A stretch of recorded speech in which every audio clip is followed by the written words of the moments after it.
बिस्मिल्लाहिर्रहमानिर्रहीम। अस्सलाम वालेकुम व्यूअर्स। आज मैं अपने किचन में बनाने वाली हूँ सरसों का साग। और इस सरसों के साग को बिल्कुल देसी स्टाइल में हम बनाएंगे कि जिस तरह गांव में बनाया जाता है, तो बहुत मज़ेदार और टेस्टी बनेगा। तो चलिए व्यूअर्स, अपनी आज की इस रेसिपी को शुरू करते हैं। बिस्मिल्लाहिर्रहमानिर्रहीम। तो इसके लिए व्यूअर्स, सबसे पहले मैंने ये गाँव से ताज़ा सरसों का साग मंगा लिया है। सबसे पहले इसको काट लूँगी मैं। तो इसको अच्छी तरह से साफ़ करने के बाद ये आपके सामने इसको मैंने एक ट्रे के ऊपर रख के काट लिया है। इसको मोटा बारीक किस तरह भी आपको अच्छा लगे तो आप इसको काट सकते हैं। मैं इसको बिल्कुल बारीक बारीक काट रही हूँ, ये आपके सामने हो। तो अब इसको अच्छी तरह से धोने के बाद एक साइड पे रख लिया है। तो अब बस इसको मिट्टी की हांडी में बनाएंगे तो फिर इसका टेस्ट बहुत ज़्यादा आता है। गाँव में ज़्यादातर ये मिट्टी के बर्तन में जब बनाया जाता है तो बहुत ज़्यादा मज़े का लगता है। तो इसके लिए बस थोड़ा सा पानी इसके अंदर मैंने डाल लिया था। और अब सरसों का साग इसके अंदर धो के अच्छी तरह डालने के बाद ये 2-3 हरी मिर्चें और थोड़ा सा लहसुन के जवे डाल के तो कम से कम इसको 5-6 घंटे के लिए हम पकने के लिए छोड़ देंगे। अभी मैंने फ़ौरन से इसको चेक किया ताकि ये थोड़ा सा नीचे चला जाए। तो अभी ये बिल्कुल और ज़्यादा नीचे चला जाएगा। थोड़ा सा साग हम बना रहे हैं तो इसको 5-6 घंटे के लिए जितना ज़्यादा हम इसको पकाएंगे ये उतना ही ज़्यादा टेस्टी बनेगा। बस ये देख रहे हैं आपके कितना ऊपर था और कितना नीचे चला गया। तो अब बस इसको 5-6 घंटे के लिए बस चूल्हे के ऊपर मैं छोड़ दूँगी, हल्की आंच के ऊपर। तो अब बस करीबन इसको 5-6 घंटे हो गए थे। तो अब ये इसको एक दफ़ा चेक कर लेते हैं कि ये कितना गला है। तो अब ये देख रहे हैं कि इसकी गंदल को इस तरह से मैंने प्रेस किया है तो ये बहुत अच्छी तरह से गल गया है। तो अब बस इसको इस तरह से हम पहले इसको घोट लेंगे, इसको जिस तरह वो बिल्कुल ग्राइंडर में कुछ लोग करते हैं। तो लेकिन इसको मैं अपनी हंडिया के अंदर ही इस तरह के जो होता है पीसने वाला, अदरक लहसुन पीसने वाला डंडा, उसके साथ इसको घोट लूँगी।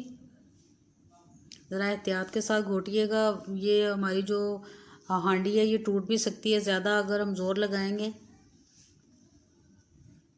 तो अब बस इसको मैंने बड़ी मेहनत के साथ आधा घंटा लगा के अच्छा सा घोट लिया है, बहुत अच्छे से घुट गया है।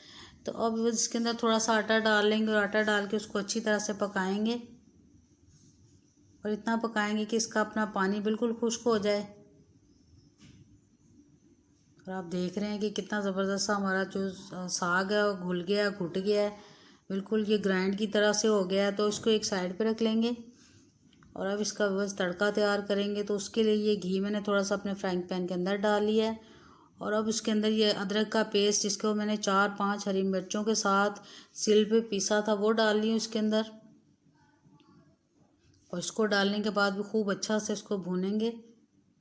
साथ ही थोड़े से चिली फ्लेक्स डाल लिए 1 टीस्पून इसके अंदर, और 1 टीस्पून के बराबर ही नमक डाल रही हूँ। इसको भी अच्छा सा मिक्स करेंगे। इसमें बहुत ज़्यादा हमें मसाले डालने की ज़रूरत नहीं है। साग ऐसे ही इतना ज़्यादा टेस्टी और मज़े का बनेगा। और इसको अच्छी तरह से बस मैंने भून लिया। और साग के अंदर बस मैंने बाथू और पालक भी डाल दी थी। जब वो पकने पे आ गया था तो आपने उसको भी स्किप नहीं करना। और साग को डालने के बाद अच्छा सा इस तरह से हम इसको तड़का लगा रहे हैं। और इसको जब तक पकाएंगे तब तक इसके अंदर पानी बिल्कुल ना रहे और जो घी हमने इसके अंदर थोड़ा सा यूज़ किया वो इसके ऊपर आ जाए। घी का यूज़ मैंने ज़्यादा इसलिए नहीं किया क्योंकि बाद में हम इसके ऊपर मक्खन या देसी घी जब डालते हैं तो फिर घी बहुत ज़्यादा भी खाने में अच्छा नहीं लगता। और आप देख रहे हैं इसको थोड़ा मैंने क्लोज़ कर लिया है। कितना ज़बरदस्त सा हमारे साग का कलर आया और ये कितना अच्छे से घुट गया है। घोटा है इसको मैंने। और अब बस इसको मज़ीद अच्छा सा पकाएंगे जब तक इसका घी बाहर ना आ जाए। तो बस साथ ही आपसे मेरी रिक्वेस्ट है कि अगर वीडियो आपको अच्छी लगे तो ज़रूर वीडियो को लाइक कर दें। और ये साग देख रहे हैं आपके बिल्कुल तैयार हो गया है। तो अब बस इसको चूल्हे की फ्लेम को मैं बंद कर दूंगी और इसको हम नीचे उतार लेंगे। और साथ ही इसके बस मैंने मकई की रोटी बना के रखी हुई है, उसके साथ जब हम इसको खाएंगे तो 4 चांद लग जाएंगे इसके टेस्ट को।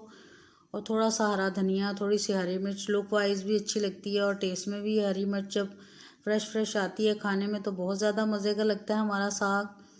तो अब चूल्हे की फ्लेम को मैंने बंद कर दिया और इसको मैंने अपने बर्तन में डाल लिया है। और मज़ीद बस ये जो मकई की रोटी मैंने तैयार की थी उसके ऊपर ये साग और ऊपर से मक्खन, तो जब आप खाएंगे तो आप खुश हो जाएंगे। ये इतना ज़्यादा मज़ेदार और टेस्टी लगेगा। और इस मकई की रोटी की रेसिपी मैं आपके साथ पहले ही शेयर कर चुकी हूँ, क्योंकि इस तरह भी वीडियो लेंथी हो जानी थी, तो इसलिए इनको मैंने 2 हिस्सों में कर दिया। साग की रेसिपी को अलहदा आपके साथ शेयर किया है और रोटी की रेसिपी को अलहदा आपके साथ शेयर किया है।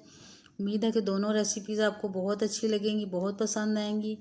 तो बस वीडियो अच्छी लगी है तो ज़रूर लाइक कर दीजिए, और चैनल पर नए हैं तो ज़रूर सब्सक्राइब भी कर लें। तो फिर मिलेंगे व्यूअर्स इंशाल्लाह ताला, तब तक के लिए अल्लाह हाफिज़।